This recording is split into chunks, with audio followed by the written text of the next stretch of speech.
Você sabia que a qualidade dos seus projetos em BIM influencia diretamente nas análises quantitativas e de custos que você vai fazer para o seu empreendimento? Sabia que é muito importante a gente definir o que a gente precisa de dados e informações nos nossos projetos para que depois a gente consiga viabilizar, auditar essas informações e viabilizar essas análises quantitativas e depois de custos para tomar a decisão? A gente vai trazer alguns exemplos para vocês nesse vídeo de como os especialistas fazem isso dentro do projeto e também um estudo de caso de como alguns clientes da Otus tomam decisões para os seus múltiplos empreendimentos embasadas em dados. E aqui, dentro da trilha de construir indicadores de qualidade, a gente apresenta aqui com a especialista Carla, alguns pontos que são extremamente relevantes para a gente conseguir fazer essas análises, ter um planejamento efetivo da gestão da qualidade dos nossos projetos. Como, por exemplo, a gente tem uma aula que traz aqui quais são as entregas de informações relativas à qualidade durante o desenvolvimento de um projeto. Então a Carla traz alguns exemplos aqui pra gente, de entender o macrofluxo do desenvolvimento dos projetos, o que é importante ser recebido em cada etapa e quais são os objetivos do empreendedor, do incorporador com aqueles projetos em cada uma das etapas. Olhando de uma forma simplista e didática, a gente tem informações menos detalhadas nas fases iniciais, mas temos grandes tomadas de decisão. Então a gente tem que ter informações assertivas do meu projeto de arquitetura, dos meus modelos BIM que vão ser utilizados, para que a gente tenha maior confiança nas decisões que a gente está tomando naquela etapa. Conforme aqui a gente pode ver o fluxo vai evoluindo, a gente tem uma série de informações, dados que vão virar informações sendo agregadas no processo. Tá bom, mas quais são as principais preocupações do projeto relacionadas à qualidade dele até a aprovação? Então a gente tem uma série de instrumentos aqui, que nos viabilizam a gente planejar o que a gente quer de informação e também auditar, como por exemplo, aqui a Carla traz pra gente as análises de qualidade e comunicação sendo feitas no ConstruFlow, por exemplo, uma plataforma de comunicação e apontamento de projetos, Então a gente tem que ter informações tecnicamente concisas e soluções concisas de engenharia e arquitetura para que esses dados e informações estejam na qualidade adequada para a gente conseguir utilizar eles em etapas posteriores. E claro, a gente vai evoluindo aqui, sobre indicadores de qualidade que são relevantes da gente avaliar dentro de um projeto, Por exemplo, eu vou bem rapidinho aqui para não tomar muito tempo, mas trazer a visão aqui de, por exemplo, quais indicadores que aqui na Otus a gente considera como métricas importantes de serem acompanhados num projeto. Como, por exemplo, o entendimento dos apontamentos e soluções de projetos que estão acontecendo naquela etapa, por fase, por disciplina de projeto, por categorias. Então, se a gente está tendo inconsistências técnicas em aberto ainda, interferência entre disciplinas, falta de definições, isso tudo vai impactar na qualidade das informações que estão sendo repassadas ou utilizadas para os usos subsequentes, como, por exemplo, e principalmente, as análises de custos a partir de quantidades e especificações de um projeto. E claro, vamos evoluindo aqui, a gente tem outras formas de entender essa informação, como por exemplo, quais são os pontos pendentes, qual que é a taxa de resolução de apontamento de um certo projetista. Vamos ver aqui, Aqui a gente está falando do escopo de entregáveis, então como que está a conformidade das entregas do projetista conforme o que foi solicitado, tanto a nível de escopo, quanto a nível dos níveis de informação necessários, que é um conceito que vem da ISO 19650, de gestão da informação da construção. Nada mais é que informações que estão sendo requisitadas do seu stakeholder, de quem está produzindo aquela informação, de um projetista, por exemplo, e principalmente, são informações que são extremamente relevantes para os usos pré-determinados, ou seja, literalmente é o nível de informação necessária. Não é nem mais nem menos, é exatamente o que eu preciso. E a gente pode estar fazendo esse acompanhamento com níveis de conformidade dessa informação. Então eu pedi uma quantidade X de informações nesse padrão. Qual a porcentagem de conformidade que aquele parceiro está atendendo, Então a gente consegue medir aqui também, dentro do escopo, dentro do nível de informação, através de ferramentas BI, por exemplo. Ressalto que dentro do curso da trilha de dados, a gente tem uma aula de como criar dashboards no painel do Power BI, de uma visão um pouco mais operacional de como você operar essa ferramenta e te ajudar a construir seus relatórios no dia a dia e fazer suas métricas e indicadores. E aqui a gente vai evoluindo, por exemplo, como eu falei do nível de informação, traz aqui, tá bom, em alvenaria e vedações, o projetista tinha que nos entregar as propriedades de área líquida com desconto dos vãos, a classe de IFC, o comprimento linear daquelas paredes, né? No caso a gente está falando de alvenaria e vedações, ó, a gente tem aqui o status que foi atendido parcialmente. Então aqui a gente consegue ter a porcentagem, né, de atendimento daqueles parâmetros de propriedade de informação no projeto para os vários grupos de elementos que logo depois vão virar informações mais quantitativas e especificações técnicas para que a gente consiga fazer as análises de custos, né? Então a gente vai a fundo entendendo esses indicadores e métricas aqui dentro para que a gente possa ter um controle maior da qualidade, tanto de entrega da informação, quanto do processo, quanto do parceiro, né, do projetista que está trazendo isso para a gente, está sendo contratado para entregar aquelas informações corretas naquele projeto. Mas não só isso, né? A gente traz aqui também uma visão de como montar, né, esses indicadores, como reportar as informações para o cliente. Então, como nós somos gerenciadores de projeto, um passo muito importante no nosso trabalho, e também se você trabalha com isso ou algo próximo disso, é apresentar relatórios para os empreendedores, né, para os donos do empreendimento, tanto do status desse projeto como desses indicadores de qualidade. Temos uma seção só falando de indicadores de tempo, né, conformidade, aquele famoso, né, IDT, se eu não me engano, enfim, indicador de tempo, né, se a gente está atendendo ou não os prazos que estão pré-estabelecidos. E aqui a gente apresenta, né, como a gente estrutura e apresenta esses dados em formato de relatório para que o cliente consiga entender e tomar decisão. Como, por exemplo, ó, a gente tem aqui, ó, resumo dos apontamentos naquela etapa. Então a gente vê, só voltando um pouquinho aqui, ó, 55% dos apontamentos criados na etapa desse projeto foram definições. Definições são extremamente necessárias para a gente entender quais são as especificações técnicas e padrões construtivos daquele empreendimento, né, para não trabalhar com informações genéricas, ou seja, de baixa qualidade. E a gente vai evoluindo aqui também até a forma, tá, Arthur, mas eu defini ali o que eu preciso de informação e eu preciso auditar essa informação, né? Eu não posso simplesmente falar, projetista, estou te contratando para me entregar essa informação, você vai entregar, eu vou fechar os olhos e vou usar friamente essa informação, cegamente, sem considerar um processo de auditoria. Então, ou você faz essa auditoria internamente da sua empresa, ou você contrata uma empresa especializada, como a Otis ou outras, né, para prestar esse serviço para ti e garantir a conformidade dessas informações. Então é legal de ver aqui, ó, que a Carla traz. Aqui, então a gente traz, né, a especialista Carla traz pra gente formas que a gente tem de solicitar essa informação, como por exemplo, aqui a gente tem fichas de solicitação de níveis de informação necessária. Então a gente tem aqui, por exemplo, o mesmo exemplo das alvenarias que a gente viu ali nos painéis de controle. A descrição dessa informação, a localização desses elementos que tem que estar em modelos BIM, em qual etapa cada um dos parâmetros ou propriedades entram, né, cada etapa de projeto e aonde elas entram, e uma descrição, né, dos próximos elementos aqui dentro da disciplina de arquitetura. E mais à frente aqui a gente apresenta como essas verificações são feitas de formas automatizadas dentro do Solibri, que é a ferramenta que a gente utiliza, mas você pode usar outras ferramentas BIM de gerenciamento de informações para fazer essas análises.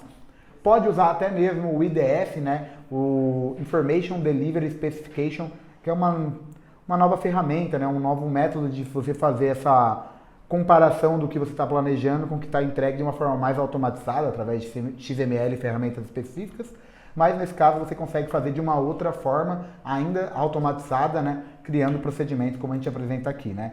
Então aqui, ó, ela está validando a espessura final das paredes de forma visual, através de cores também, né? A gente pode fazer essa verificação por tabelas, mas ela quer entender se o ambiente que aquela parede tinha que estar especificado, ele está com a especificação de comprimento correta, as composições de materiais corretas, e vai fazendo essas análises com base nos níveis de informação.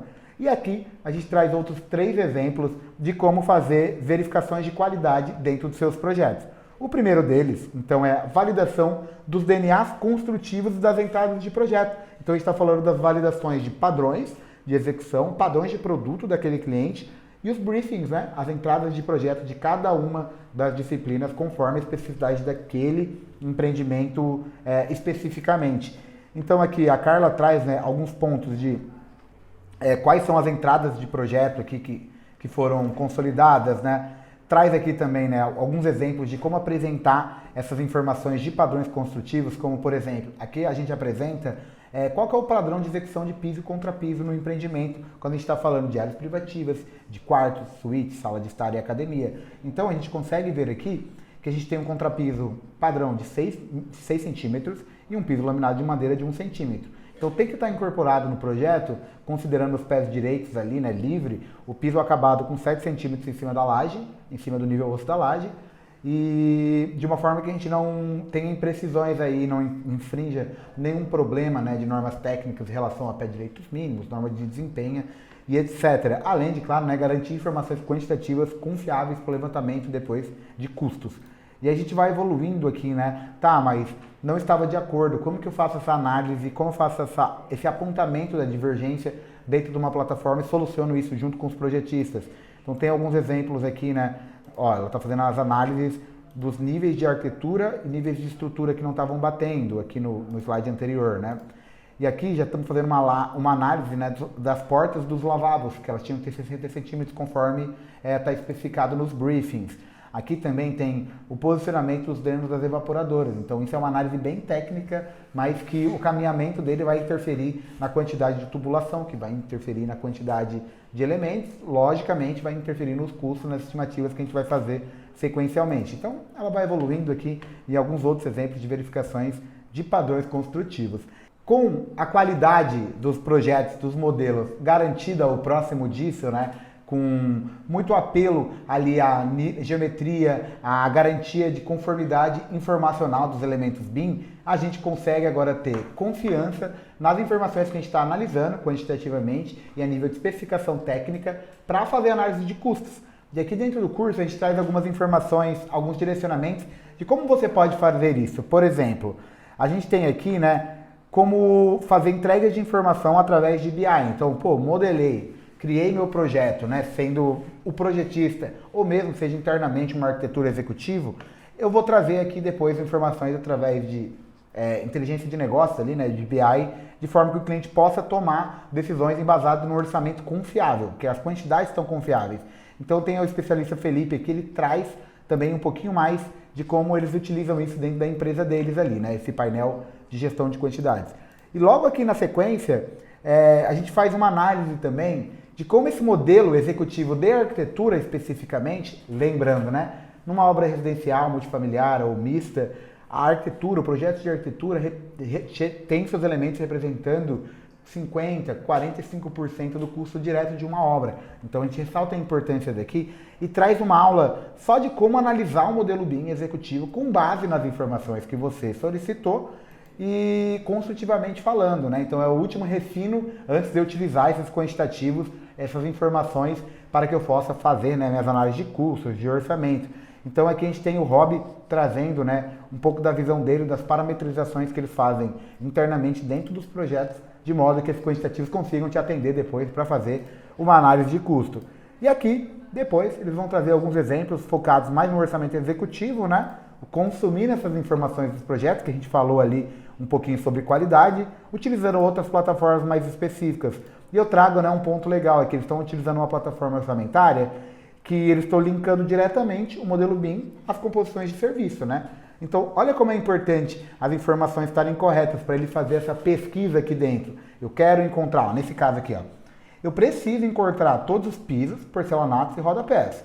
Eu tenho uma composição de serviço para cada um deles, por exemplo, né? Então, eu preciso encontrar todos os meus porcelanatos e pisos 90 como 90. Então, ele tem que saber aonde tem.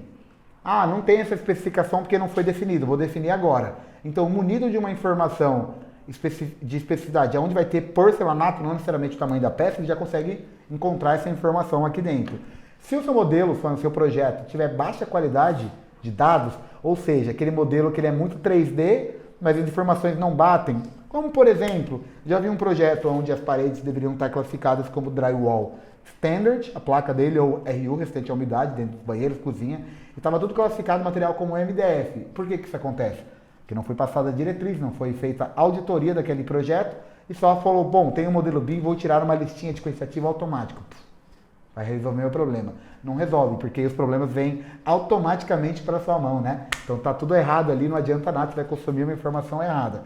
Então aqui a gente mostra na ponta da cadeia, quando você vai consumir para formar seu orçamento, ou até antes disso, né, pessoal, fazer algumas análises de custo mais específicas. Por exemplo, né, você utiliza esse conteúdo aqui para, por exemplo, você fazer uma análise de eu vou fazer uma análise da área de pele de vidro ou de uma área de esquadrias de um novo projeto que eu estou executando. Eu não tenho um histórico disso, mas tá, então eu preciso ter informações quantitativas, né? Quantos metros quadrados que eu vou ter de pele de vidro? Qual que é o perímetro completo ali das esquadrias? Porque lembra que ele tem que ser múltiplo de 3 ou 6 metros para a gente evitar perdas de material por causa das barras de aço que vem já dessa forma, de alumínio. Então tem, cara, uma série de análises que a gente pode fazer antes mesmo de fazer um orçamento executivo. E para isso a gente precisa garantir qualidade de dados, fato. E claro, né, fazendo um link com o restante da trilha de dados, a gente precisa também ter essas informações no tempo correto, né? Esses dados que vão virar informações no tempo correto. Então é muito importante a gente fazer uma gestão desse tempo do desenvolvimento dos projetos, junto com a qualidade da informação, para que a gente consiga fazer essas análises de custo de uma forma confiável. E aqui a gente traz um estudo de caso de uma incorporadora e construtora lá de Joinville, a Viplan Engenharia, um dos clientes da Otis, de como eles utilizam dados para tomada de decisão, seja dentro de um projeto ou nos seus múltiplos empreendimentos. Como, por exemplo, aqui a Ana Rita, a responsável por produto dentro da empresa, e o Roger, o responsável pela engenharia e construção, eles trazem alguns casos, como, por exemplo, trabalhando na metodologia BIM, eles conseguiram reduzir em 80% o retorno, né, em vistorias de obra ali, por problemas de execução ou problemas de qualidade. E trazem mais algumas outras informações aqui. A Carla está até fazendo esse estudo de caso junto com eles aqui, entrevistando, e eles trazem conhecimentos práticos, né? Então tá, a gente está falando muito aqui de estar dentro do computador, né? Fazendo algumas análises informacionais, BIM, etc. Mas como isso se desenvolve lá no negócio, dentro de uma incorporadora, dentro do canteiro de obras. Então o Roger e a Ana Rita trazem um pouquinho da visão deles aqui dentro do curso, né? E aí, claro, né? Eles têm aqui também algumas coisas sobre como funciona o ciclo do produto imobiliário, quais são os dados relevantes para a gente definir os marcos de projeto no meu lançamento e, claro, né, as principais informações que eles têm do pós-lançamento até o início da obra. Enfim, é um conteúdo bem rico que vai te auxiliar a abrir a sua mente, de certa forma, de como você pode usar os dados como a principal ferramenta potencializadora das suas tomadas de decisão. Tem um profissional, que eu não me lembro quem é agora, que traz uma frase muito importante que em Deus eu até acredito, mas do resto que me tragam dados para eu tomar minha decisão. Então, assim, é muito do que isso que a gente está tentando provocar vocês aqui com esse conteúdo e com essa trilha de gestão de dados em projetos. Bom, pessoal, com esse conteúdo a gente trouxe um apanhado geral de como você pode utilizar os dados nos seus projetos para auxiliar na tomada de decisão, olhando para os principais macrotópicos assim, né, de gestão de dados, que são tempo, qualidade e custos dentro de um projeto.